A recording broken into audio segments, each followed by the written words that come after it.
नमस्कार, the legal platform में आपका स्वागत।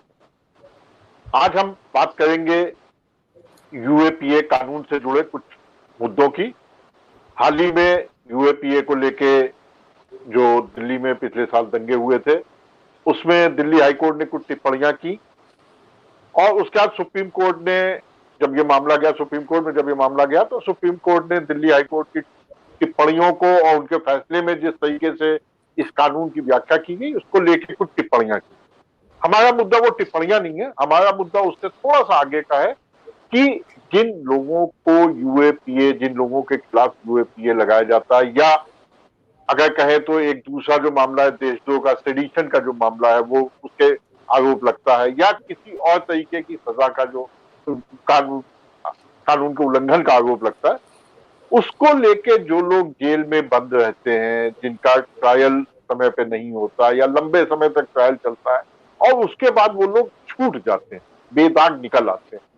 कोर्ट की टिप्पणियां होती हैं कि सबूत या तो पूरे नहीं थे या शक के बिना पर इनको छोड़ दिया जाता है, इनके खिलाफ कोई आरोप साबित नहीं हुआ, इनको छोड़ दिया जाता है। हम ऐसे प्रावधानों को, जो यूएपीए या जो भी और कानून है, ऐसे प्रावधानों को लेकर आज बात करेंगे। हमारे साथ बात करने के लिए उत्तर प्रदेश लॉ कमीशन के चेयरमैन जस्टिस एएन मित्तल और सुप्रीम कोर्ट के सीनियर एडवोकेट विकास पाहवा जी हमारे साथ मौजूद है। आप दोनों लोगों का हमारे लीगल प्लेटफॉर्म में बहुत बहुत स्वागत है। जस्टिस मित्तल, सबसे पहले मैं आपसे ही शुरू करूंगा। ये जो, जैसा मैंने अभी कहा कि एक तो कानून के लोगों के ऊपर आरोप लगाए गए, एक ट्रायल चला, उस ट्रायल में 10 में से 5 लोग बरी हो गए, 5 लोगों को सजा हुई। तो जो लोग बरी होते हैं, जो लोग रिहा हो जाते हैं, जिनके ऊपर आरोप साबित नहीं होते, उन लोगों के जो वो 5 या 10 साल जो जेल में गुजरे होते हैं या उस सजा को, उस मुकदमे से निपटने में गुजरे होते हैं, हो सकता है वो लोग लगातार जेल में ना रहे हो, जमानत से भी छूट गए हो, लेकिन जो इस तरीके का होता है, क्या उसके लिए कोई रिलीफ हिंदुस्तान में या भारत के किसी कानून में है? देखिए, धारा 358 है सीआरपीसी की। उसमें ये कहा गया है कि अगर किसी व्यक्ति की सूचना पर ग्राउंडलेसली अरेस्ट किया गया है तो उसको 1000 रुपये तक का जुर्माना हो सकता है और 1 महीने तक की सजा हो सकती है। सेक्शन 358।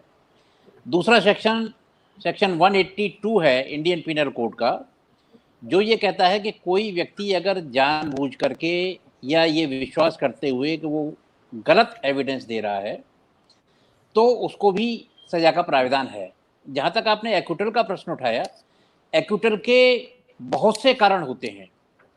एक्विटल का कारण गवाह का हॉस्टाइल हो जाना भी है, एक कारण गवाह को जीत लेना भी है, एक कारण लंबे ट्रायल के बाद गवाह की मानसिकता चेंज हो जाने का भी है, एक कारण जज टू जज सोचने की जो डिफरेंस है, जो अपना अपना थीम है, वो भी उसका एक कारण है।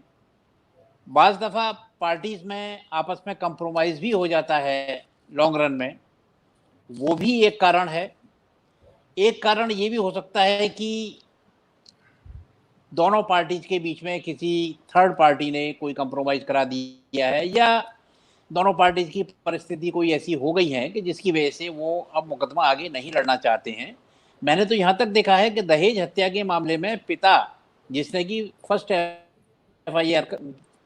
इन्फॉर्मेशन रिपोर्ट कराई थी, पिता खुद आकर के अपनी एफआईआर से मुकर जाता है और कहता है कि नहीं साहब, ये तो हमारी लड़की तो अचानक आग लगने से जल गई। तो देखिए, रीजंस बहुत से हो सकते हैं। एक रीज़न ये भी होता है, मोर पर्टिकुलरली दहेज हत्या के मामले में, कि दूसरी पार्टी को कंपनसेट कर दिया जाता है। ऐसे मामले सामने आए हैं कि जिसमें जमीन लिख दी गई है दूसरी पार्टी के नाम में या कुछ दे दिया गया है। तो एक्विटल के बहुत से कारण होते हैं, आप उन कारणों के बेसिस पर कोई कार्रवाई नहीं कर सकते। हाँ, आप कार्रवाई कर सकते हैं अगर किसी ने मेलाफाइडली, विलफुली और ये जानते हुए कि वो झूठी रिपोर्ट करा रहा है, तो अगर उसने ये ऐसा कोई काम किया है जान करके, तो उसके लिए दंड का प्राविधान हालांकि धारा 358 सीआरपीसी में है और फॉल्स प्रोसिक्यूशन के लिए धारा 180 आईपीसी मुकदमा चला करता है, परंतु इनमें मैं मानता हूं कि सजा की मात्रा बहुत कम है और ये सजा की पड़नी चाहिए। पब्लिक सर्वेंट का पब्लिक सर्वेंट कोई भी दखल जब ही है जब या तो किसी प्राइवेट कंप्लेनेंट की कोई एफआईआर होती है या अगर उनको ये लगता है गुड फेथ में। देखिए इसमें गुड फेथ, विलफुली, नोइंगली, ये शब्द बहुत महत्वपूर्ण है। तो अगर गुड फेथ में कोई पब्लिक सर्वेंट किसी को अरेस्ट करता है या कोई प्रोसिक्यूशन करता है तो उसके लिए उसको कानून का एग्जम्पशन है और उसको सजा नहीं होनी चाहिए। तो मेरा कहना यही है कि सबसे पहले तो धारा 358 में जो सजा का प्राविधान दिया हुआ है और 182 में जो सजा का प्राविधान दिया गया है, आज के परिप्रेक्ष्य में इस सजा के प्राविधान को बढ़ाना और निश्चित रूप से अगर कोई काम गुड फेथ में है वो जाकर के हाई कोर्ट से छूटे, सुप्रीम कोर्ट से छूटे। मैंने बताया ना, ट्रायल कोर्ट की मानसिकता, हाई कोर्ट की मानसिकता और सुप्रीम कोर्ट की मानसिकता, तीनों में बहुत डिफरेंस होता है। ट्रायल कोर्ट कानून के उन गंभीर बिंदुओं को कभी कभी नहीं समझ पाते हैं जो गंभीर बिंदु हाई कोर्ट की या सुप्रीम कोर्ट की नज़र में ऐसे महत्वपूर्ण हैं जिससे रीजनेबल डाउट क्रिएट होता है और उसको बेनिफिट ऑफ डाउट दे दिया जाता है। तो जी मेरा तो ये कहना है इन शॉर्ट के 58 आईपीसी और 182 आईपीसी इनका पनिशमेंट बढ़ाना चाहिए। और एक्विटल और कन्विक्शन तो देखिए एक चीज मैं और बताना चाहूंगा बहुत महत्वपूर्ण, सुप्रीम कोर्ट में 5 जजेज बेंच होती है, 3 का फैसला एक तरफ जाता है, 2 का फैसला एक तरफ जाता है, डिफरेंस ऑफ ओपिनियन होती है, वही फाइल, वही एडवोकेट बहस करने वाले, वही सर्कमस्टांसेस। तो इन सब चीजों के बेसिस पर किसी का एक्विटल हो है या कन्विक्शन हुआ है जब वो वेरीफाइड नहीं है तब। जी जी जी अच्छा विकास पावा जी, मैं आपसे जानना चाहूंगा, मैं आपके सामने थोड़ा सा डेटा भी रखना चाहता हूं कि अगर हम स्पेसिफिकली यूएपीए की बात करें तो 2016 में 33 केस आए जिसमें से 11 में सजा हुई और 22 में छोड़ दिए गए, लोग बरी हो गए। इससे पहले 2015 में 76 केसेस थे, 65 में लोग छूट गए और 11 में सजा हुई। 2014 में 33 केस थे फिर और उसमें 24 में लोग छूट गए, 9 में सजा हुई। यूएपीए की अगर हम स्पेसिफिकली बात करें, जैसा कि हमने शुरू में भी कहा था, तो ये इस कानून को ज्यादातर स्टेट लेवल पे ही लागू या पुलिस लागू करती है या पुलिस ही लगाती है।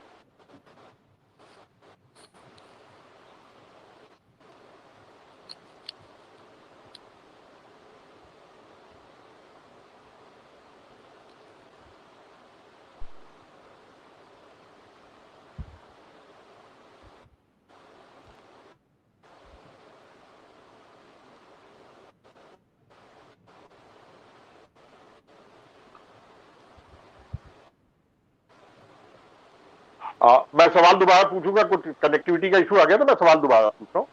जी जी जी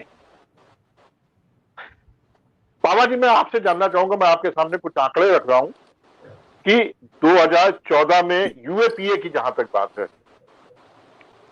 2014 में 33 मामले आए, 9 में सजा हुई, 24 में लोग बरी हो गए। 2015 में 76 मामले आए, 76 मामले आए और उसमें से 11 में सजा हुई और 65 में आरोपी जो थे वो छूट गए।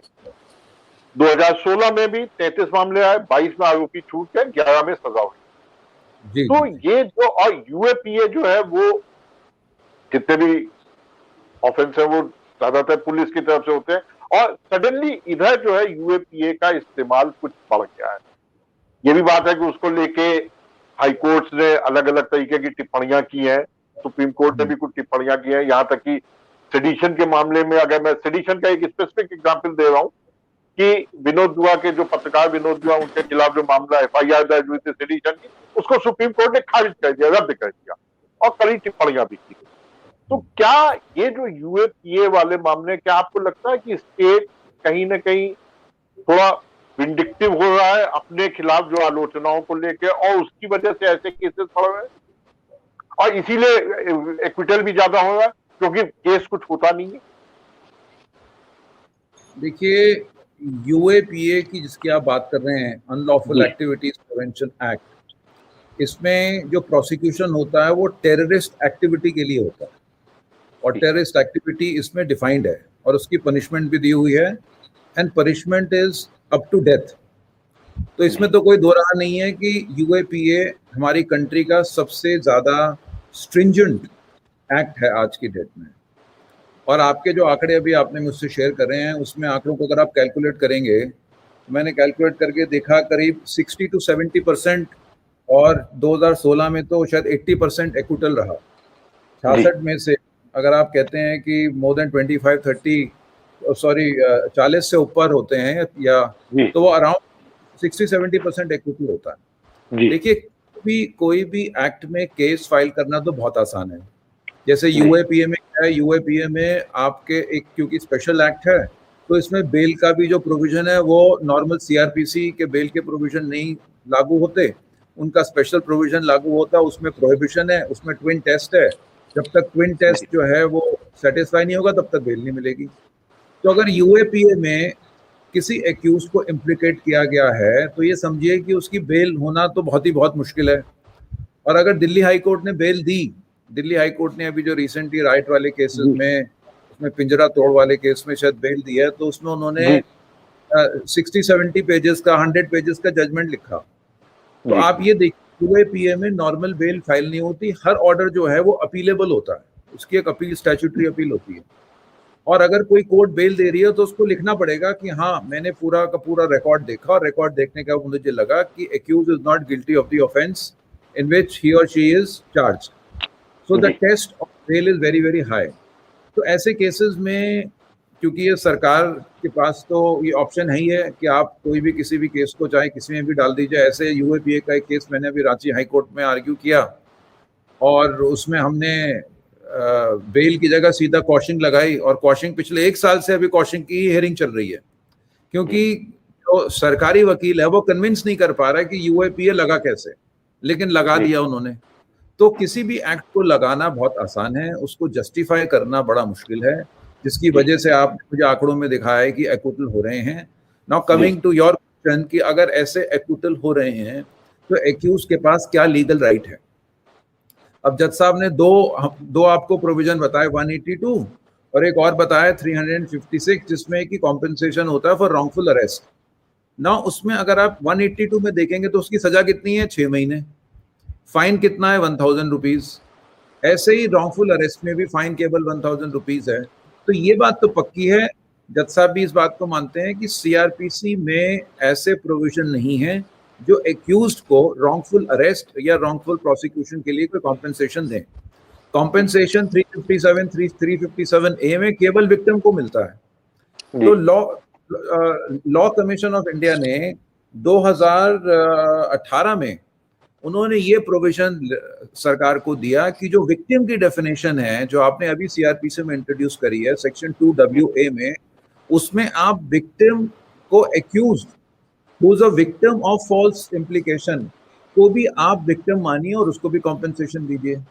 तो ये अभी लॉ कमीशन ऑफ इंडिया की जो रिपोर्ट है, ये पेंडिंग कंसिडरेशन है, इस पर अभी कोई डिसीजन पार्लियामेंट ने नहीं लिया है। लेकिन ये बात जरूरी है कि एक्यूज अगर अरेस्ट हो जाए और महीनों सालों जेल में रहे, उसके बाद एक्विटल हो जाए, तो उसके पास कोई चारा नहीं है सिवाय कि वो मलेशियस प्रोसिक्यूशन के लिए कोई सूट फाइल करे।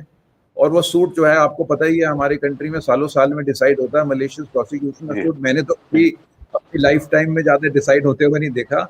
और उसमें भी कई जगह प्रॉब्लम ये है कि वो उसको कॉम्पेंसेशन क्या मिलेगा, वो मिलेगा जो कोर्ट की जो पावर है। जैसे सेक्शन 250 CRPC है, अगर जस्टिस मित्तल उसको भी देखेंगे, सेक्शन 250 को भी, सेक्शन 250 में फॉल्स इम्प्लीकेशन का कॉम्पेंसेशन मिल सकता है, लेकिन उसकी टोटल लिमिट कितनी है कि मैजिस्ट्रेट को जितना फाइन देने की पावर है। अब मैजिस्ट्रेट को फाइन अगर 10,000 दे सकता है या 20,000 दे सकता है तो उतना ही कॉम्पेंसेशन देगा वो। तो मैं समझता हूँ टाइम आ गया है जब पार्लियामेंट को इस बात को, लॉ कमीशन को इस बात को सीरियसली लेना चाहिए, क्योंकि इतने एक्यूटल होते हैं। वो बात सही है कि कई बार एक्यूटल जो होते हैं वो कोई ऐसा रीजन है जिसकी वजह से आपस में सेटलमेंट हो जाए, वो अलग बात है। लेकिन अगर एक्यूटल मेरिट पे होता है, on the ground that there is no evidence or lack of evidence, or even in my view जहाँ पे लिखा है कि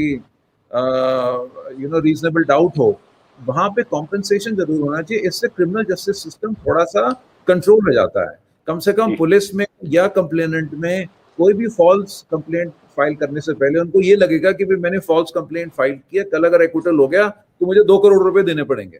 तो कहीं ना कहीं एक डेटरेंट फिगर होना चाहिए फॉल्स इम्प्लीकेशन के लिए। जैसे सिविल साइड में कॉस्ट है, हमारी कंट्री में कॉस्ट इम्पोज बिल्कुल कोर्ट करती नहीं है। फॉरेन कंट्री में कॉस्ट जो है फॉर फाइलिंग अ केस, वो हमेशा दूसरी साइड जो जीतती है और जो लूज करती है, लूज होने वाली साइड की पूरी कॉस्ट, जो वकील की सारे जो फीस होती है, सारी की सारी कॉस्ट रिम्बर्स होती है। हमारी कंट्री में कॉस्ट कितनी पड़ेगी? 1,000 रुपए, 2,000 रुपए, 5,000 रुपए। और हमारे कोई भी पिटीशन फाइल कर देता है कोर्ट में। तो मैं समझता हूँ टाइम आ गया है यहाँ क्रिमिनल जस्टिस सिस्टम में थोड़े अमेंडमेंट्स लाने की जरूरत है, फॉल्स इम्प्लीकेशन को रोकने की जरूरत है। अगर आप यूएपीए जैसे प्रोविजन को इम्प्लीकेट कर रहे हैं किसी में, तो you have to be very sure. Law बहुत क्लियर है, जितना स्ट्रिंजेंट एक्ट है, जितनी ज्यादा पनिशमेंट है, उतने ज्यादा उसका इंटरप्रिटेशन जो है या उसका जो कंस्ट्रक्शन है उतना स्क्रूपलसली होना चाहिए। ये सुप्रीम कोर्ट ने बोला है। जी। अच्छा, मैं यहाँ पे 2 केस जो रिसेंटली आए, एक इसी साल मार्च में फैसला आया, सिमी से जुड़े हुए 127 लोगों को सूरत की एक मेट्रोपॉलिटन मजिस्ट्रेट कोर्ट ने रिहा कर दिया इसी साल मार्च में। और अभी मई में या जून में, कई हफ्ते भर पहले या 10 दिन पहले, 2 लोगों को जिनके ऊपर यूएपीए लगाया गया था उनको रिहा किया सुप्रीम कोर्ट ने। और वो एक केस तो 2001 का था, जो सिमी से जुड़ा केस था वो 2001 का था, और इसमें जो दूसरा केस था वो 2013 का केस था या 2012 का केस था। अब वो 9 साल, एक जना 9 साल जेल में नहीं है, लेकिन उसमें कहीं वो 6-7 साल जेल में रहे, जो 9 साल वाला 2012 का केस था। और 2001 वाले केस में वो कई सारे जितने भी एक्यूज थे सब कई साल भर तक जेल में कम से कम है, उसके बाद बेल पे रहे। कुछ लोग अभी भी उसमें जेल में किसी दूसरे मामले में। जस्टिस मित्तल, मैं आपसे ये जानना चाहूंगा कि ये जो टाइम जो लगता है ट्रायल में, 10 साल का, 2 साल का, 4 साल का, और उसमें से कुछ लोग, एक और केस था जिसमें 90 दिन या जो टाइम लिमिट है उसमें पुलिस चार्जशीट ही नहीं फाइल कर पाई, इसलिए छोड़ दिए गए। तो लेकिन वो जेल में बंद थे 3 महीने 4 महीने। अब ये आपको भी पता है कि हिंदुस्तान में अगर एक आदमी जेल में चला जाए तो उसका जो स्टिग्मा है, वो चाहे बरी हो जाए चाहे कुछ हो जाए, वो स्टिग्मा जिंदगी भर नहीं जाता। वो हम लोग सब लोग देखते हो नॉर्मल उसमें होता है। तो जस्टिस मित्तल, क्या आप ये चाहते हैं कि क्या इसके लिए कोई टाइम लिमिट सेट होनी चाहिए, खासकर यूएपीए, जैसा कि अभी पावा जी ने कहा कि इन स्पेशल लॉज के लिए कुछ एक फास्ट ट्रैक कोर्ट टाइप कोई चीज होनी चाहिए कि भाई टाइम लिमिट में इतने में सुनवाई होगी और नहीं छोड़ या नहीं। और फिर उसके अलावा दूसरा जो एक आया कि इन्वेस्टिगेटिंग एजेंसी जो है वो किस लेवल तक रिस्पॉन्सिबल बनाई जाए कि भाई फॉल्स इम्प्लीकेशन के लिए आप कहां तक रिस्पॉन्सिबल। जस्टिस मित्तल, देखिए, टाइम लिमिट तो नहीं फिक्स हो सकती है इफेक्टिवली, क्योंकि बहुत से मैटर ऐसे होते हैं कि जिनमें डिले के लिए या तो खुद एक्यूज्ड जिम्मेदार होता है या को एक्यूज्ड जिम्मेदार होते हैं। कोर्ट नॉर्मली जब तक ट्रायल शुरू नहीं हैं, जब तक कि सारे एक्यूज्ड हाजिर नहीं हो जाते, सबके खिलाफ चार्ज फ्रेम नहीं हो जाता। अक्सर हमने देखा है कि किसी मामले में 4 एक्यूज्ड हैं, तो 4 महीने वेट करने के बाद ही उसकी फाइल अलग की जाती है और फाइल अलग करके बाकी एक्यूज का ट्रायल शुरू कर दिया जाता है। कहीं कहीं इस पॉइंट पर भी डिले होता है कि एक्यूज्ड अपने लीगल राइट्स के एक्सरसाइज में लोअर कोर्ट के किसी और के खिलाफ रिवीजन फाइल देता है, ओरिजिनल में उसको डिसाइड टाइम लगता है, तो ऐसे मैटर्स में भी डिले की अब डिले की ये बहुत, neither you can say that only and only the judiciary is responsible, nor you can say that the prosecution is responsible. To some extent, the accused persons are also responsible for causing delay in disposal of the case. तो जैसे आपने बताया कि 90 दिन में chargesheet नहीं दी और उसको छोड़ दिया गया 3 महीने के पीछे, ये प्रोविजंस 167 सीआरपीसी में है कि अगर किसी हीनियस ऑफेंस में 90 डेज तक चार्जशीट फाइल नहीं की जाती है तो एक्यूज्ड का राइट टू बेल एक्रू हो जाता है। तो उसको एक्विटल नहीं हुआ, बल्कि उसको उसका राइट टू बेल एक्रू हो गया। जी जी जी, तो जमानत पर छोड़ दिया गया। जी जी जी। तो लेकिन इसमें जस्टिस मित्तल, इसमें एक चीज आती है जो अगर कम सजा है 60 दिन के अंदर चार्जशीट आनी चाहिए।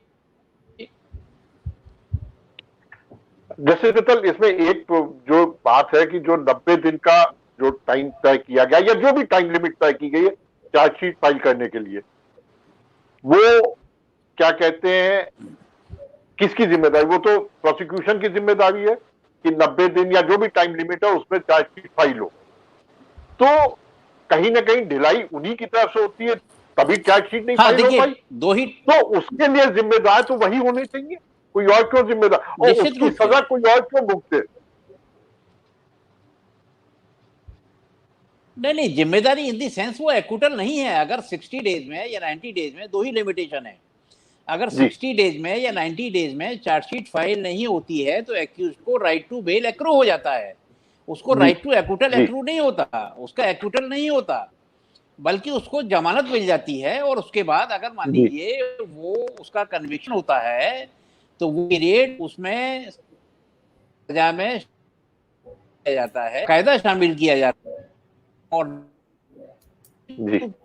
स्वीकार करते 60 दिन में या 90 दिन में इन्वेस्टिगेटिव ऑफिसर चार्जशीट ऑफिसर की गलती है जी, और उस गलती का जो फायदा है एक्यूज मिलना चाहिए, वो उसका फायदा एक्यूज को मिलता है। तो ये तो कानून बराबर है, इसमें कहीं कोई कमी नहीं है। जी, मिस्टर पावा, मैं आपसे जानना चाहूंगा, क्योंकि एक जो ट्रायल को, क्योंकि सारे मामले जितने भी क्रिमिनल केसेस सारे ही ट्रायल कोर्ट से शुरू होते हैं, और ट्रायल कोर्ट में जैसा कि अभी जस्टिस मित्तल ने भी कहा था कि सबकी trial court, high court, supreme court, सबके सोच अपनी अलग अलग है, क्योंकि ट्रायल कोर्ट कानून की व्याख्या नहीं कर सकता, जबकि हाई कोर्ट और सुप्रीम कोर्ट कानून की व्याख्या करते हैं, तो वो बड़े क्वेश्चंस भी ले लेते हो।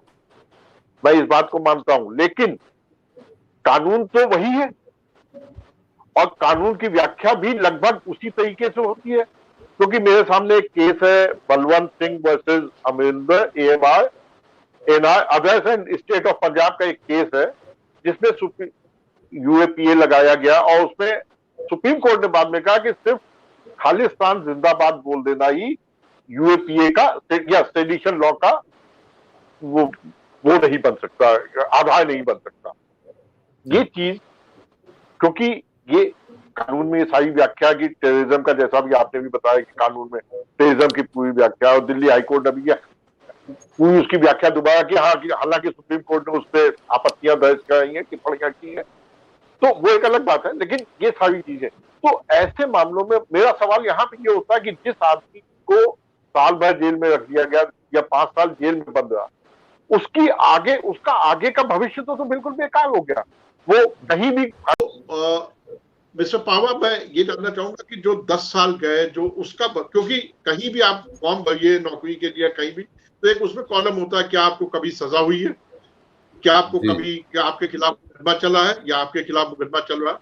ऐसी जगह का वो झूठ बोलेगा तो उसके ऊपर एक दूसरा केस चलेगा, वो नौकरी से भी निकाला जाएगा। अगर उसको नौकरी मिल जाती है वो नौकरी से भी निकाला जाएगा, और ये भी चांसेस, ज्यादा से चांसेस बात है कि अगर वो डिक्लेरेशन देगा तो उसको नौकरी 90% केसेस में नहीं मिलेगी। तो वो जो उसके भविष्य का है, कानून के एक कोशिश ये होती है कि सुधार हो, स्थितियां बेहतर हो, जो अपराधी भी है उनको भी सुधारने की बात होती है। अब तो पिछले लंबे समय से चल रहा है कि अपराधियों को सुधारा जाए, लेकिन ये जो कानून की खामियां हैं इनको कैसे दूर किया जा सकता है? देखिए नीरज जी, यूएपीए में जो मैंडेटरी पीरियड है इन्वेस्टिगेशन का, वो 90 डेज से 180 दिन कर दिया उन्होंने। लेजिस्लेचर ने जब ये एक्ट बनाया तो उनको पता था, क्योंकि ये बड़ा सीरियस मामला है, टेररिस्ट एक्टिविटी की इन्वेस्टिगेशन है, कई बार साइंटिफिक इन्वेस्टिगेशन की भी जरूरत पड़ती है, तो हो सकता है 90 दिन में इन्वेस्टिगेशन पूरी ना हो, इसलिए उन्होंने उसको 180 दिन बना दिया। मैं आपको कुछ आंकड़े मेरे ऑफिस ने भेजे हैं। 2016 से 2019 के बीच में टोटल यूएपीए के केसेस जो रजिस्टर हुए हैं वो 3000 हुए हैं, और इसमें चार्जशीट जो 180 दिन में फाइल होनी चाहिए थी वो केवल 821 केस में फाइल हुई, यानी कि 2200 केसेस में एक्यूज्ड को मैंडेटरी बेल मिली। दैट मीन्स कि इन्वेस्टिगेटिंग एजेंसी 180 दिन में भी इतना मटेरियल गैदर नहीं कर पाई कि वो चार्जशीट फाइल करके ये बोले कोर्ट को, जी अब आप ट्रायल स्टार्ट करिए, हमारी इन्वेस्टिगेशन कंक्लूड हो गई है। तो इसमें दो बातें निकल के आती हैं। पहली बात तो ये है कि हो सकता है जब इन्वेस्टिगेशन स्टार्ट हुई हो, एफआईआर हुई हो, तो भी उनके पास मटेरियल ना हो, या कोई जेन्युइन रीजन हो जिसकी वजह से वो कलेक्ट ना कर पाए। लेकिन इसमें आपका जो सवाल आपने जस्टिस मित्तल से भी पूछा था कि क्या पुलिस को इसकी रिस्पॉन्सिबिलिटी लेनी चाहिए या नहीं, मैं समझता हूं कि पुलिस को पूरी रिस्पॉन्सिबिलिटी लेनी चाहिए। अगर वो किसी एक्यूज्ड को कस्टडी में रखते हैं 60 दिन के लिए, 90 दिन के लिए, या 180 डेज के लिए, पीरियड में उनको इन्वेस्टिगेशन कंक्लूड करनी चाहिए। और मैं नहीं समझता कि एक्यूज्ड जो जेल में है वो ट्रायल को डिले करेगा। जो एक्यूज जेल में है उसके पास तो कोई वेज एंड मीन्स ही नहीं है, उसके पास कहां से आएगा, वो तो जेल में पड़ा है, तो वो उसके पास तो डिफेंस के पास तो वैसे ही बहुत लिमिटेड राइट्स होते हैं। सो मैं समझता हूं कि ये पूरा सिस्टम की ओवरऑलिंग होनी चाहिए, जिसमें जो ट्रायल है वो ट्रायल स्पीडी ट्रायल होना चाहिए, और ट्रायल जो है वो टाइम बाउंड होना चाहिए। खासकर जो यूओपीए के केसेस हैं वो सारे फास्ट ट्रैक कोर्ट में जाने चाहिए। फास्ट ट्रैक कोर्ट में जो है जज के पास लिमिटेड केसेस होते हैं, और वैसे भी ये सारे सेशन ट्रायबल केसेस हैं। मैं आपको एक बात बताना चाहता हूं कि जब ये 1973 में या उससे पहले भी जो कोड बना, तो ये जो वर्ड सेशन ट्रायल है, सेशन ट्रायल वर्ड केवल हीनियस ऑफेंसेस के लिए लिया जाता है, और वो एक सेशन ट्रायबल कोर्ट में उसका ट्रायल चलता है जो कि सेशन कोर्ट होती है। सेशन का मतलब ही यही है कि आप ट्रायल शुरू करिए और एक ही सेशन में उसको खत्म करिए। अब यहाँ पे क्या ट्रायल है, यहाँ ट्रायल चलते हैं 5 साल, 10 साल, 15 साल। मैं आपके सामने, मेरे पास एक और अभी आंकड़ा आया है, कोई आर.के. शर्मा साहब थे, आईपीएस ऑफिसर, जो एक शिवानी भटनागर मर्डर केस में अरेस्ट हुए।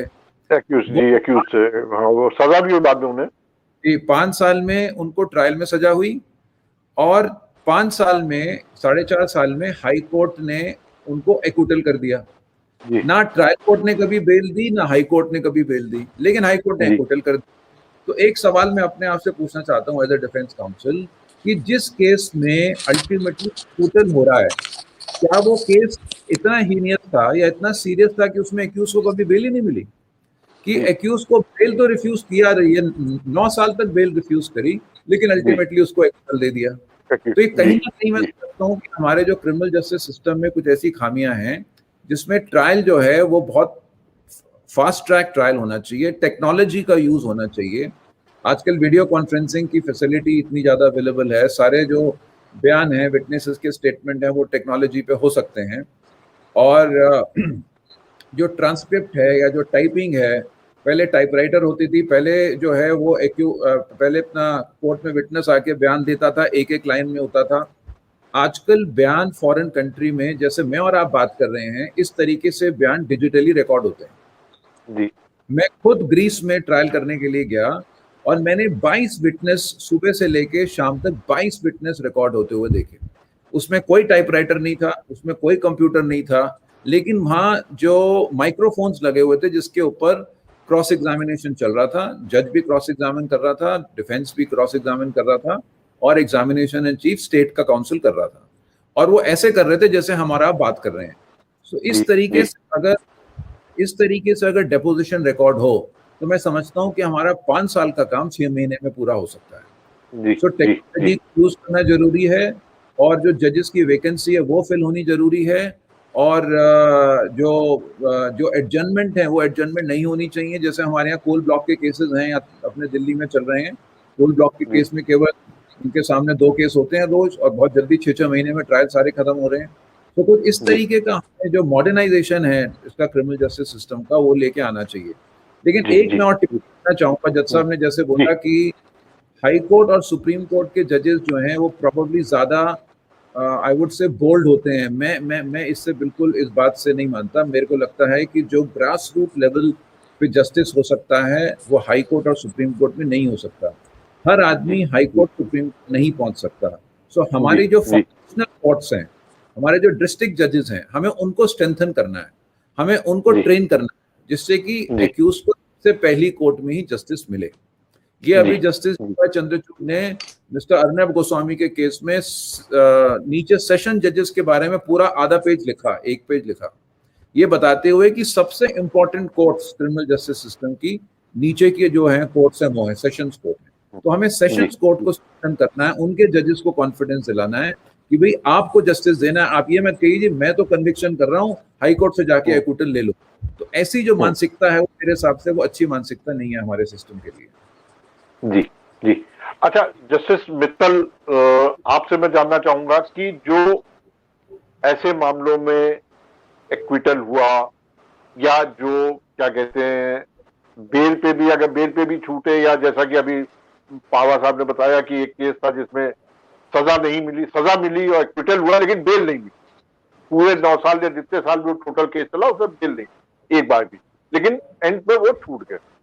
क्या ऐसे मामलों को देखते हुए क्या ये नहीं लगता कि जो हमारा बेसिक जो इन्वेस्टिगेशन है वो police is basic investigating agency, तो क्या पुलिसिंग और इन्वेस्टिगेटिंग एजेंसी ये 2 अलग अलग कर दिया जाए तो शायद क्या सुधार होने की उम्मीद है, या इससे कोई फर्क नहीं पड़ेगा? देखिए डिमांड काफी दिन से चल रही है कि पुलिस को 2 पार्ट में बांट दिया जाए, एक लॉ एंड ऑर्डर देखे और दूसरा इन्वेस्टिगेशन देखे। तमाम रिपोर्ट्स आ चुकी हैं, इसमें मुल्ला कमेटी की भी रिपोर्ट है और क्रिमिनल रिफॉर्म की रिपोर्ट है, रिफॉर्म कमेटी की रिपोर्ट है, सब कुछ है, पर नहीं हो पा रहा है। और मैं पावा साहब की इस बात से पूरी तरह सहमत हूँ। बहुत अच्छा इन्होंने कहा कि हाई कोर्ट के और सुप्रीम कोर्ट के जो जजेस हैं वो बोल्ड होते हैं। सर वो बोल्ड भी होते हैं और उनको डिपार्टमेंटल इंक्वायरी का डर नहीं होता, और को डिपार्टमेंटल इंक्वायरी का डर होता है, उसके ऊपर ये बड़े से लगा देता है कि इन्होंने पैसा लेकर के किसी मामले को छोड़ दिया या पैसा लेकर के किसी मामले को अटका लिया। तो निश्चित रूप से कोर्ट्स का मॉडर्नाइजेशन भी होना चाहिए, जो आजकल की टेक्निक है उसको भी अपनाना चाहिए, कोर्ट्स का इंफ्रास्ट्रक्चर भी सुधरना चाहिए, और लोअर कोर्ट के जजेस को भी स्ट्रेंथन करना चाहिए। ऑनरेबल चंद्रचूड़ साहब ने जो कहा है वो बिल्कुल सही कहा है, पर हमारे जो लोअर कोर्ट के हैं, पिछड़ी के हैं, वो इन्हें वो नहीं हो पाए। पर हाई कोर्ट आप ये देखिए, आज से 20 साल पहले 25 साल पहले हम लोग फ्रीक्वेंटली इंजंक्शन ग्रांट करते थे, हम लोग फ्रीक्वेंटली बेल ग्रांट करते थे, मगर बाद में स्थिति ऐसी आ गई कि अगर हमने किसी सेशन ट्रायल में, डिस्ट्रिक्ट कोर्ट ने सेशन ट्रायल में बेल दे दी या मजिस्ट्रेट ने सेशन ट्रायल में बेल दे दी, तो उसके खिलाफ तुरंत इंक्वायरी सेटअप हो जाती थी, प्रिज्यूम करते हुए कि उसने नहीं की है। ऐसा नहीं होना चाहिए, बिल्कुल नहीं होना चाहिए। तो निश्चित रूप से मॉडरेशन भी होना चाहिए, चाहे वो पुलिस इन्वेस्टिगेशन का हो, चाहे वो ट्रायल हो। और जहाँ तक आपने विदेशों की बात कही, विदेशों में तो देखिए टेक्नोलॉजी बहुत हाई है। मैंने भी लंदन में कोर्ट ऑफ अपील की प्रोसीडिंग देखी हैं, 1 हफ्ते देखा था। वहाँ एडजॉर्नमेंट रेयर एक ही अपील उनके है, और उस अपील में 1-1 घंटे का टाइम दोनों एडवोकेट्स को मिलता है।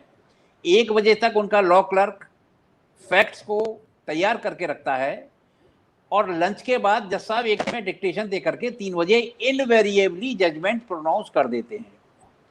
हमारे यहाँ स्थिति ये है, एक एक मजिस्ट्रेट के यहाँ से 25 पेंडिंग है, कोर्ट में 100-150 केसेस पर डे लगते हैं।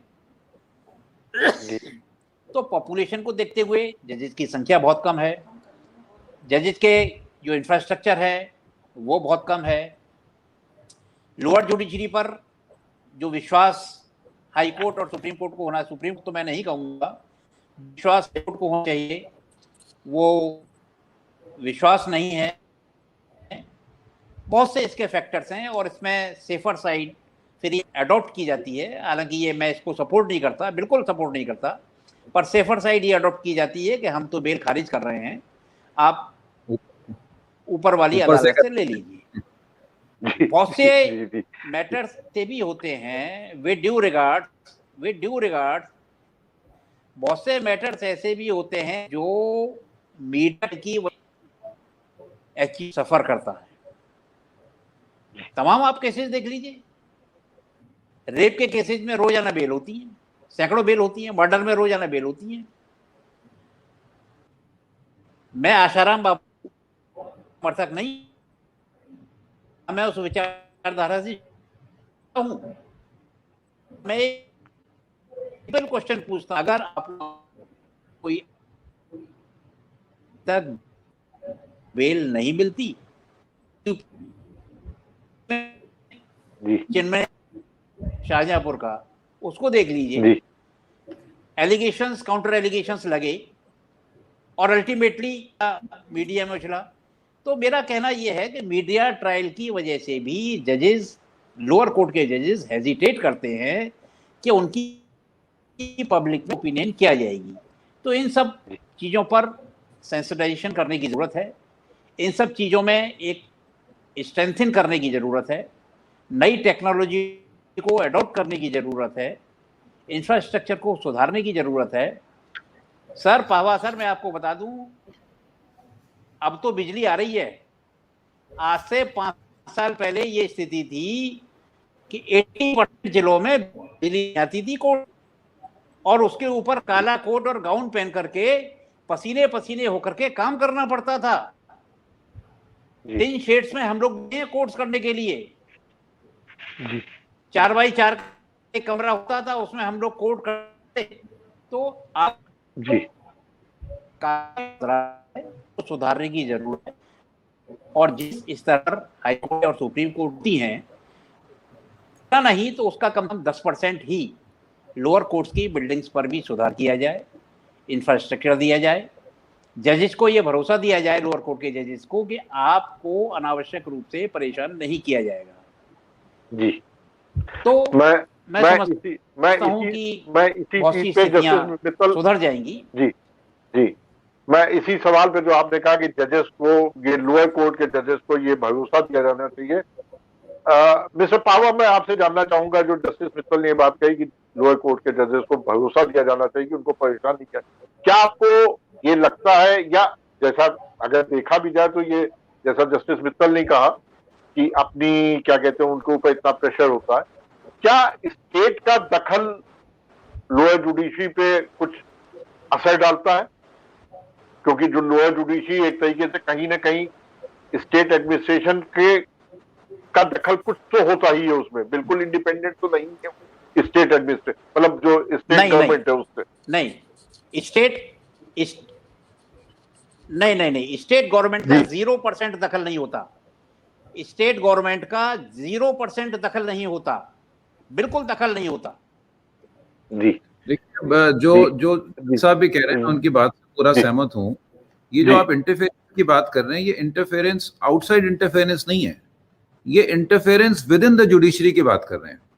कि जो मैं वैसे, क्योंकि मुझे भी अब हो गए 25 से 28 साल हो गए, तो मैंने पिछले 5 साल में ये ट्रेंड अभी देखा है कि अब जो नए जजेस आ रहे हैं, जो नई अपॉइंटमेंट पॉलिसी है या नया जो इंटरव्यू पॉलिसी है, जिसमें हाईकोर्ट जजेस पर्सनल इंटरेस्ट लेके दे आर अश्योरिंग, एटलीस्ट मैं दिल्ली के बारे में कह सकता हूँ, आउटसाइड दिल्ली मेरे को इतनी ज्यादा जानकारी नहीं है, कि दिल्ली में अपॉइंटमेंट होना किसी जज का बहुत बड़ी बात है आज की डेट में, ऑन मेरिट, और वो मेरिट ही है सारे के साथ, अदरवाइज बहुत जल्दी चैलेंज हो जाते हैं। सो मैंने देखा है पिछले 5 या 7 सालों में जो नए जुडिशियल ऑफिसर्स आ रहे हैं, दे आर वेरी बोल्ड, उनकी लीगल नॉलेज पहले से बहुत बेहतर भी है, क्योंकि उनकी एजुकेशन अब थोड़ी डिफरेंट हो गई है। 5 ईयर वाले जो कोर्सेज हैं वहाँ से भी कुछ यंग मैजिस्ट्रेट्स जो हैं वहाँ से पढ़ के आए हैं। सो मैंने देखा है कि उनमें एक थोड़ा सा, आई can see a little bit of spark in them, कि उनकी नॉलेज, उनका डिक्टेशन, उनके पास टेक्नोलॉजी की सारी फैसिलिटी है, सारे वीडियो कॉन्फ्रेंसिंग कर रहे हैं। खासकर 2020 में और 2021 में मैंने देखा है लोअर जुडिशरी, एटलीस्ट दिल्ली में, they have done a remarkable job. हर जज ने 25 से 25, 30 केसेस रोज डिसाइड किए हैं, बेल एप्लीकेशन डिसाइड किए हैं, और टेक्नोलॉजी को यूज किया है। पहले जो था वेबएक्स अवेलेबल था, अगर नहीं था तो उन्होंने अपनी व्हाट्सएप पे भी हेयरिंग करी है। So I can see a change. जैसे जज साहब ने भी बताया, ये टेक्नोलॉजी जो है, ये टेक्नोलॉजी कॉन्फिडेंस लेके आती है, बट ये बात जरूरी है कि हाई कोर्ट की तरफ से मिनिमम इंटरफेरेंस होना चाहिए। जज इज अ जज weather he is a magistrate और a chief justice of India. मैं दोनों में कोई फर्क नहीं समझता। मैं समझता हूं जब दोनों अपनी अपनी कुर्सी पे बैठे हैं तो उनको जस्टिस करना है। और तो जो चीफ मेट्रोपॉलिटन मैजिस्ट्रेट है वो अपनी डिस्ट्रिक्ट का हेड है, ऐसे ही डिस्ट्रिक्ट जज अपनी डिस्ट्रिक्ट के हेड हैं, ऐसे ही चीफ जस्टिस है हाई कोर्ट में। एवरी जज इज इंपॉर्टेंट, एवरी जज has a role to play. There is no question of saying कि वो मेरे सीनियर हैं। वो भाई, अगर मैजिस्ट्रेट ने एक बेल डिसाइड करनी है, he should decide fearlessly, he should decide within the parameters of law, और उसके बाद अगर कोई पार्टी उससे खुश नहीं है उसको चैलेंज कर देती है। और हमने देखा है रिसेंटली कई केसेस में, ऐसे केसेस जहाँ पे मीडिया ने इतना ज्यादा केस को उछाला हुआ था, मैं एक्सपेक्ट नहीं कर रहा था कि एक सीएमएम साहब ने, I don't want to name that case, but जो हमारे सीएमएम साहब थे दिल्ली के, वो बिल्कुल, उनको मीडिया से कोई इफेक्ट नहीं हुआ, उनको कोई प्रेशर से इफेक्ट नहीं हुआ। उनके सामने एक फाइल थी, उनके सामने केस लॉ था, उनके सामने सीआरपीसी थी, उन्होंने उसके हिसाब से अपना जजमेंट दिया। मैं समझता हूँ हर जज को अपनी ड्यूटी फेयरलेसली करनी चाहिए, and it's a very very noble work. Judiciary में आना, अगर आप आए हैं तो आप ये सोच के आए हैं कि मेरे को इतनी सैलरी मिलेगी, मेरे को ये जस्टिस करना है, and anybody who is sitting on that dais is next to God. उनके एक पेन के से किसी को बेल मिलती है, एक पेन के स्ट्रोक से किसी की बेल डिसमिस होती है। यूएपीए के केस में एक पेन के स्ट्रोक में बेल होती है। इमेजिन, चाहे पुलिस कुछ भी कहे, it is the discretion of the judicial officer. जैसे जस्टिस कृष्णा अय्यर ने 1978 में कहा था, all bail are decided on the hunch of the bench. The word used by justice Krishna Iyer का, हंच ऑफ द बेंच। तो हर इंडिविजुअल की अलग हंच है, उसका अलग एप्रिसिएशन। जैसे जज साहब ने कहा, 5 जज की कॉन्स्टिट्यूशन बेंच में 3 एग्री करते हैं, 2 नहीं करते, 4 एग्री करते हैं, 1 एग्री नहीं करता। That's the wisdom and understanding of that judge. So मैं समझता हूँ कि बॉटम लाइन ये है कि हमें जुडिशियल ऑफिसर्स को कॉन्फिडेंस दिलाना है, जुडिशियल ऑफिसर्स को इंडिपेंडेंट बनाना है, उनका मिनिमम इंटरफेरेंस होना चाहिए, and they should do their job fearlessly. They all are educated, they all know the law. ऐसा नहीं है हर जज जो है वो अपने एग्जाम पास करके आया है और इंटरव्यू क्लियर करके आया है। It is just the overhauling of the system. और वो जैसे लीडर जो है, लीडर की ड्यूटी होती है। अगर डिस्ट्रिक्ट जज की ड्यूटी है तो डिस्ट्रिक्ट जज को अपने सबऑर्डिनेट ऑफिसर्स को कॉन्फिडेंस दिलाना है, ऐसी चीफ जस्टिस ने अपने जजेस को कराना है, सीजेआई ने पूरे कंट्री को कराना है। सो मैं समझता हूँ कि जो है वो जजेस में ये फेयर जो है ये बिल्कुल भी नहीं होना चाहिए। कोई डर नहीं होना चाहिए, आउटसाइड इन्फ्लुएंस जो है वो बिल्कुल भी नहीं होना चाहिए। मीडिया की तो बिल्कुल परवाह नहीं करनी चाहिए, क्योंकि मीडिया तो आज देखिए, media can go in any direction, उनका अपना काम है, let them do their job. So अब now coming back on your main question of compensation, तो मैं समझता हूँ कि यहाँ पे थोड़ा सा, अब जैसे थोड़ा हमारी आपस में डिस्कशन हुआ है, ऐसी कोई ना कोई representation law commission of India को जाना चाहिए, जिसमें जो एक्यूज के राइट्स हैं, वैसे एक्यूज के बहुत राइट्स हैं, आर्टिकल 21 में जो राइट्स दिए हैं उसके बहुत हैं, लेकिन false implication, malicious prosecution, and 182 and the other provisions are very, very weak, and I don't think that those provisions will give any kind of justice for a false implication. जो 9 साल अगर किसी के जीवन के जेल में गुजरे हैं, उसके बाद एक्विटल हुआ है, वो 9 साल उसको कोई वापस नहीं दिला सकता। मैं नहीं समझता कि आप मॉनेटरी कॉम्पेंसेशन में भी उसको वापस करा सकते हैं। 9 साल में 9 साल का बच्चा जो है वो 18 साल का हो जाता है और 18 साल का 27 साल का हो जाता है। सो कहीं ना कहीं हमारे जो बेल के प्रोविजंस हैं वो थोड़े लिबरल होने चाहिए। अगर तिहाड़ जेल की जो कैपेसिटी है वो 10,000 है तो उसमें 19,000 आदमी अंडर ट्रायल प्रिजनर है। आप इमेजिन करिए हमारी जेल्स की क्या कंडीशन है। सुप्रीम कोर्ट ने, हाई कोर्ट ने हाई पावर्ड कमेटी कॉन्स्टिट्यूट कराई, पूरे स्टेट में उन्होंने बोला कि सबको आंख बंद करके 3 महीने की बेल दीजिए during pandemic without going into the merits. वो हजारों लोग, लाखों लोग छूटे, किसी ने बेल को मिसयूज नहीं किया।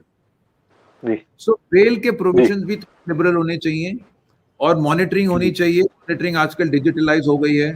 फॉरेन कंट्री में तो अगर आदमी को रिलीज कर दिया जाए तो वो कहीं भाग नहीं सकता। इंडिया में भी आज की डेट में कहीं नहीं भाग सकता। आजकल हमारे जितने बेल ऑर्डर्स पास हो रहे हैं उसमें कहीं ना कहीं ये डायरेक्शन आ जाती है कि आप रोज सुबह उठ के एक वीडियो कॉल करेंगे इन्वेस्टिगेटिंग ऑफिसर को, आप घर के बाहर जाएंगे तो आप गूगल की जो अपनी लोकेशन है वो इन्वेस्टिगेटिंग ऑफिसर को सुबह सुबह भेजेंगे, आप कहीं घर से बाहर निकलेंगे तो व्हाट्सएप करेंगे। तो इतना सर्विलियंस हो सकता है कि मैं नहीं समझता एक्यूज कहीं बाहर जाएगा अगर उसका पासपोर्ट वगैरह भी सीज कर लिया जाए। सो एक रिफॉर्मेशन की जरूरत है। ये सारे जो क्रिमिनल जस्टिस सिस्टम में रिफॉर्मेशन की जरूरत है मेरे हिसाब से। जी जी जी। अच्छा, एक आखिरी सवाल जो मैं दोनों लोगों से पूछूंगा। पहले जस्टिस मित्तल, मैं आपसे जानना चाहूंगा, एक शब्द है न्याय, जस्टिस। एक आदमी एक्यूज हुआ किसी मामले में, अगर यूएपीए के मामले ले या कोई भी मामला ले, उसमें एक्यूज हुआ, 5 साल 7 साल में भी अगर वो जेल में रहा या उसके खिलाफ मामला चला और वो एक्विट हो जाता है,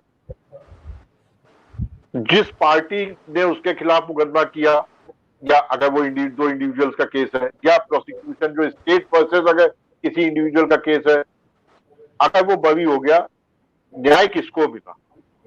जस्टिस मित्तल आपसे, क्योंकि उसके तो 2 साल 5 साल 7 साल जेल में खराब हुए थे, वो छूट भी गया, तो क्या उसे न्याय कहा जाएगा? एक्चुअल न्याय किसे मिला? जस्टिस मित्तल, बहुत शॉर्ट में चाहूंगा आपसे जवाब।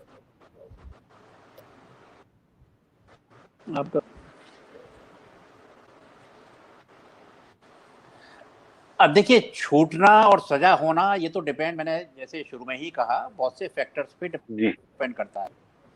कोई 1 या 2 फैक्टर हम लोग यहाँ बैठ करके नहीं गिना सकते हैं। ये बहुत लंबी बहस है कि किन ग्राउंड पे छूटा, किन ग्राउंड पे उसकी सजा हुई, और अगर छूटा है तो उसकी भी अपील होती है, और अगर सजा हुई है तो उसकी भी अपील होती है, और वो हाई कोर्ट और सुप्रीम कोर्ट उसे स्क्रूटनाइज करते हैं। मेन पॉइंट वही है कि अगर किसी को मैलाफाइडली बंद किया गया है, कोई प्रोसिक्यूशन किया गया है, ये जानते हुए कि ये व्यक्ति इस मामले में इन्वॉल्व नहीं था, उसके बावजूद भी अगर उसके खिलाफ मैलाफाइड प्रोसिक्यूशन किया गया है, के लिए उसको कंसेशन मिलना चाहिए। मैं एक बहुत ज्वलंत आपको, जून है, 6 जून के हमारे देश में 370 है इमरजेंसी। उस इमरजेंसी में लाखों लोग मीसा DIR में बंद हुए। जी। ऐसे संभ्रांत परिवार के लोग उसमें बंद हुए, तार काटने में, कि साहब ये बिजली के खंभे पर चढ़ करके तार काट रहे थे, और मीसा DIR में उनको बेल भी नहीं मिली। तो देखिए, ये तो कुछ सीमा तक पॉलिटिकल पार्टी इन्वॉल्वमेंट रहता है, और जहां पॉलिटिकल पार्टीज का इन्वॉल्वमेंट देगा में, में, वहां उस व्यक्ति के साथ न्याय नहीं होगा। चाहे जो पॉलिटिकल पार्टी हो, अगर किसी पॉलिटिकल पार्टी का किसी प्रोसिक्यूशन में मैलाफाइड हाथ है तो मैं उसको न्याय नहीं सकता। मिस्टर पावा, मेरे हिसाब से जस्टिस मित्तल ने बहुत बड़ी बात कही है ये। आपकी क्या राय है? देखिए, जैसे उन्होंने बताया कि जो एक्विटल है वो एक्विटल के बहुत सारे फैक्टर्स हैं, लेकिन मैं केवल वही उसी बात का जवाब दूंगा जो हमारे लिए रेलेवेंट है कि अगर एक्विटल मेरिट पे होता है, तो अगर एक्विटल फॉल्स एप्लीकेशन पे होता है, तो मैं समझता हूं कि वहां पे एक्यूज्ड को कॉम्पेंसेशन कराना बहुत जरूरी है, क्योंकि वहां कहीं ना कहीं किसी हिसाब से, और मैं नहीं समझता कि उसके लिए कोई सूट फाइल होना चाहिए। जो जज साहब हैं, जो ट्रायल कोर्ट है, जो एक्विटल कर रही है, उसके पास सारा एविडेंस होता है।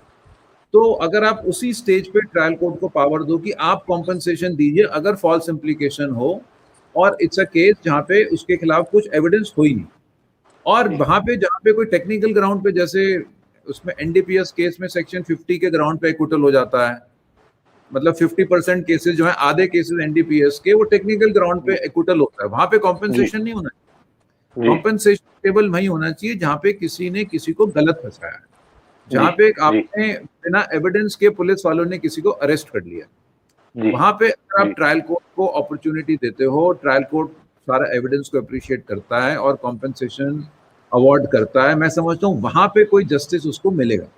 अदरवाइज एक्यूज, लेकिन अगर आप प्रैक्टिकल बात देखें तो आज की डेट में अगर एक्यूज जो फॉल्सली इम्प्लीकेट भी है, उसे अगर एक्विटल मिल जाता है, वो कहता है जी मेरे साथ तो जस्टिस हो गया, देखो मैं एक्विटल हो गया, उसके लिए एक्विटल ही बहुत बड़ी चीज है। वो तो हम पेरेंट पे बैठ के in civil society we are talking about compensation, but accused को शायद कॉम्पनसेशन के बारे में कोई ना इल्म है ना उसकी चाह है कॉम्पनसेशन लेने की। उसके लिए तो एक्विटल बहुत बड़ी बात है। वो कहेगा यार मेरे को कहीं ना कहीं मुझे नेगेटिव कहीं कन्विक्शन हो जाता, देखो आज भगवान ने मेरे को, जज साहब ने एक्विटल कर दिया, सो वो तो उसके लिए वो जस्टिस हो गया, उसके लिए वो जस्टिस हो गया। But for a civil society, for a country और for a nation, for a state, it is important जो फॉल्स इम्प्लीकेशन के केसेस हैं वहां पे एडिक्वेटली एक्यूज को कॉम्पनसेशन मिलना चाहिए। जैसे कि हमारे यहाँ लॉ ऑफ टॉर्ट्स है, जैसे कई हमारे कॉन्स्टिट्यूशनल प्रोविजन में हुआ है, कहीं नेग्लिजेंस होती है तो वहाँ कॉम्पनसेशन मिलता है। फॉल्स इम्प्लीकेशन इज कैटेगरी जहाँ पे मैं समझता हूँ अगर एविडेंस के बगैर किसी को इम्प्लीकेट किया गया तो वहाँ एडिक्वेट कॉम्पनसेशन ही एक जस्टिस दिला सकता है, अदरवाइज। जी जी, जस्टिस मित्तल और मिस्टर विकास पावा, आप दोनों लोगों का इंडिया लीगल प्लेटफॉर्म से बातचीत करने के लिए बहुत बहुत शुक्रिया। तो जस्टिस मित्तल और सीनियर एडवोकेट विकास पावा जी का ये मानना है कि जो फॉल्स इम्प्लीकेशन वाले मामले हैं, या जहां पे ये मेरे यहाँ लाइट चली गई है, आ गई लाइट, तो जो ये ऐसे मामले हैं उसमें जस्टिस को जो छूट गया उसके लिए जस्टिस, जैसा कि मिस्टर पावा ने कहा कि जस्टिस जो छूट गया उसके लिए वही जस्टिस है अगर वो फॉल्सली इम्प्लीकेटेड है। लेकिन एक दोनों ही लोगों की राय है कि एक कॉम्पनसेशन की व्यवस्था होनी चाहिए, लेकिन उसके लिए उससे पहले जरूरी है कि जुडिशरी में सुधार हो, लोअर जुडिशरी में खासतौर पे इन्वेस्टिगेशन के लेवल पे भी सुधार हो।